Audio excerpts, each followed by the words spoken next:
დილამშვიდობისა საქართველოს დღეს 10 მარტია უყურებთ კურიერს 8 საათზე. საარჩევნო სამზადისია უკვე ქვეყანაში რამდენიმე თვეში თვითმმართველმა ქალაქებმა ადგილობრივი ხელისუფლება, მუნიციპალიტეტების მერები და საკრებულოს წევრები უნდა აერჩიონ. არჩევნებისთვის აქტიურად ემზადება გირჩი, კიდევ ვინ მიიღებს მონაწილეობას 4 ოქტომბრის კენჭისყრაში ოპოზიციიდან მკაფიო პასუხი აქვს ნაციონალურ მოძრაობასაც და ის უარზეა. დანარჩენი პარტიები ახალი საპარლამენტო არჩევნების მოთხოვნის პარალელურად გადაწყვეტილების მიღებამდე მოვლენების განვითარებას ელოდებიან. უკვე 100 დღეზე მეტია ჩვენი მთავარი მოთხოვნა არის ახალი არჩევნების ჩატარება და პოლიტპატიმრების გათავისუფლება. ხას უსვამ რომ ახალ არჩევნებში ჩვენ გულისხმობთ ახალ საპარლამენტო არჩევნებს. საქართველოს არის საპარლამენტო რესპუბლიკა. დღეს ჩვენ გვაქვს ერთპარტიული პარლამენტი, არ იცვლება ხელისუფლება, იმიტომ რომ თვითმმართველობის არჩევნები არ ცვლის აღმასრულებელ და საკანონმდებლო ხელისუფლებას. ჩვენ ბუნებრივია რომ ამ მოცემულობაში გამოვრიცხავთ მონაწილეობის მიღებას. ცხადია ჩვენ მემზადებით, არათუ ვიღებთ მონაწილეობას, მემზადებით კიდევ ჯერ კიდევ თებერვლის ბოლოს ქონდა რუსთავში შეხვედრები, ადგილობრივი არჩევნები ძალიან რთული არჩევნებია.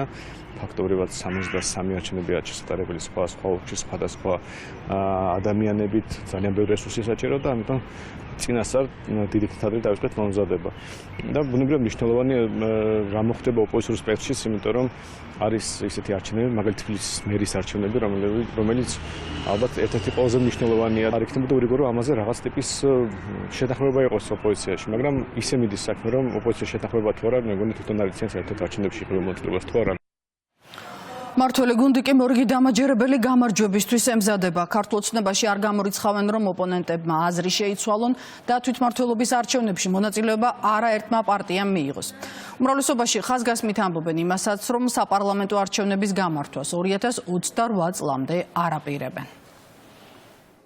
თვითმმართველობის არჩევნები, რომელიც სულ მალე გაიმართება საქართველოში, კიდევ ერთხელ დაანახებს ჩვენ საზოგადოებას, თუ რომელ პოლიტიკურ პარტიას ენდობა ქართული ელექტორატი, უმრავლესობის მმართველი პარტიის პოზიციები არის საკმაოდ მყარი, შეეხება რადიკალურ ოპოზიციას, მათ არ გააჩნიათ საზოგადოების ნდობა, მათი პრინციპული პოზიცია ხშირად იცვლება, შესაძლებელია აქაც შეიცვალოს მათი პოზიცია და არ არის გამორიცხული, რომ არჩევნებამდე კვლავ ასე რიგში ჩადგნენ ცენტრალურ საარჩევნო კომისიაში. ისინი დამოუკიდებლად ვერასდროს ვერ იღებდნენ გადაწყვეტილებას კოლექტიური ნაცმოძრაობის ან დამაყოფებზე მაქვს საუბარი, რაც მოდიოდა დავალება მათი პატრონებისგან, ასრულებდნენ ყველაფერს იმას, ანუ თავისუფლად შეუძლიათ დღეს თქვან ერთი, ხვალ გააკეთონ მეორე და მესამე დღეს გააკეთონ რადიკალურად განსხვავებული განცხადება ამ ორ დღესთან შედარებით. მათაც და თავიანთმა პატრონებმაც რეალურად ძალიან კარგად იციან, თუ დღევანდელი მოცემულობით სად არის მათი რეიტინგი.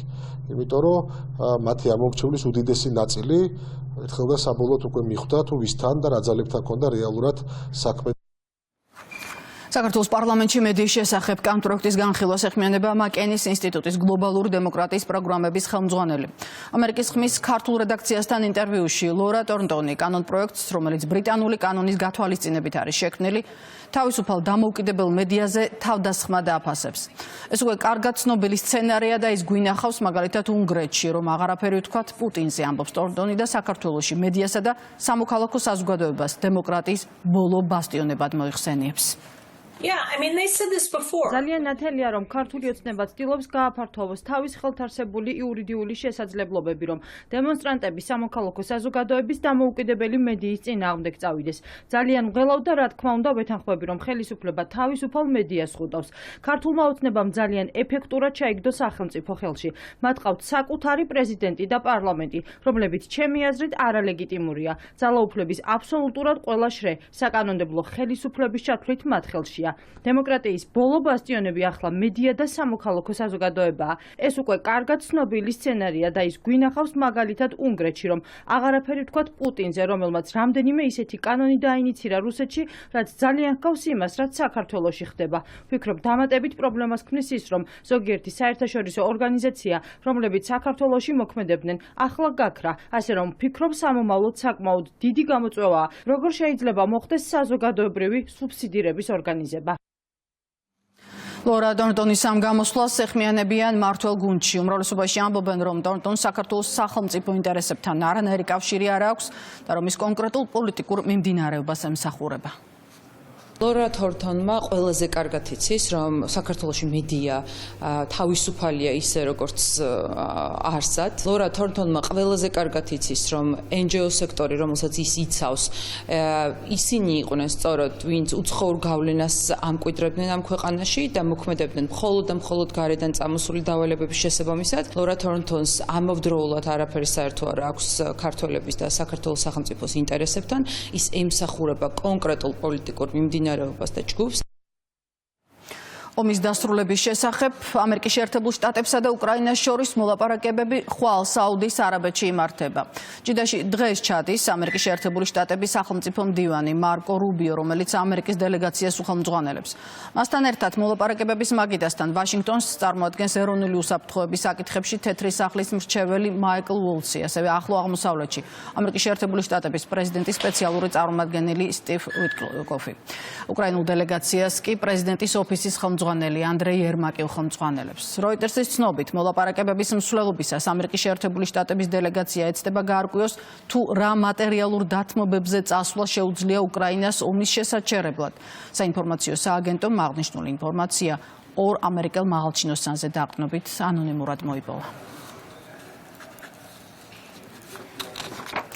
დონალდ ტრამპმა Fox News-თან ინტერვიუში ოვალურ კაბინეტში მასა და ვოლდიმერ ზელენსკის შორის მომხდარი შელაპარაკების შესახებ ისაუბრა. ამერიკის შეერთებული შტატების პრეზიდენტმა თქვა, რომ ვაშინგტონის გაწეული დახმარებისთვის უკრაინის პრეზიდენტის მხრიდან მადლიერებას არ გრძნობს.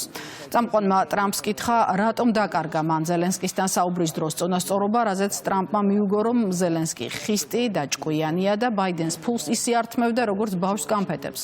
ტრამპმა კიდევ ერთხელ გაიმეორა, რომ ამერიკამ უკრაინას დაახლოებით 350 მილიარდი დოლარი მისცა და ამისთვის კიევი მადლიერი უნდა იყოს. და კვლავ საქართველოს სოფლის მხარდაჭერის პროგრამის ფარგლებში მოსახლეობასთან შეხვედრები აქტიურად მიმდინარეობს ონის მუნიციპალიტეტში. რაჭა, ლეჩხუმ, ქვემო სვანეთის სახელმწიფო რწმუნებული ადგილობრივი ხელისუფლების წარმომადგენლებთან ერთად ამჯერად სოფელ ლაჩდის მოსახლეობას შეხვდა და დასახლებისთვის არსებული საჭიროებები მათთან ერთად განიხილა. მოსახლეობის გადაწყვეტილებით შეირჩა კონკრეტული პროექტები, რომლებიც წლის ბოლომდე განხორციელდება. ამისთვის მუნიციპალიტეტისთვის დაახლოებით 650.000 ლარია გამოყოფილი. ამოვიდა ყველაფერი პრობლემები გაითვალისწინეს, რაც იყო გასაკეთებელი, ბევრი რამე არის გაკეთებული, ტრასა დაიგო, გზა არის, ყველაფერი არის, ბევრი რამე არის კიდევ გასაკეთებელი, მოინიშნა მთავრობა და იმედია ყველაფერი გაკეთდება. სოფლის მხარდაჭერის სახელმწიფო პროგრამის ფარგლებში ონის მუნიციპალიტეტისთვის გამოყოფილი არის წელს 658.000 ლარი. ამისთან დაკავშირებით აქტიურ რეჟიმში მიმდინარეობს შეხვედრები მოსახლეობასთან, ხდება პრიორიტეტების გამოკვეთა და წლის განმავლობაში უკვე ეს გამოკვეთილი და დაყენებული, ესე ვთქვათ, პროექტები უკვე განხორციელდება მიმდინარე წლის განმავლობაში. და ბოლოს ყვავილების ფესტივალი რუსთავის ცენტრალურ პარკში დეკორატიული მცენარეების გამოფენა გაყიდვა, საბავშვო გასართობი და შემეცნებითი პროგრამები ქალაქში მთელი დღის განმავლობაში მიმდინარეობდა. ფესტივალი რუსთავის პარკის ამფითეატრში დასრულდა, სადაც კულტურის სამინისტროს პროექტის ქართული მუსიკა საქართველოს ფარგლებში კონცერტი შედგა. რუსთაველებისთვის ფორტემ, ქართულმა ხმებმა, შვიდკაცამ, ალილომ და თეატრალურმა კვარტეტმა იმღერა. ასავლების გაერთიანება ქართული სიმღერა ეწვია რუსთავს პროექტით ქართული სიმღერა რეგიონებს.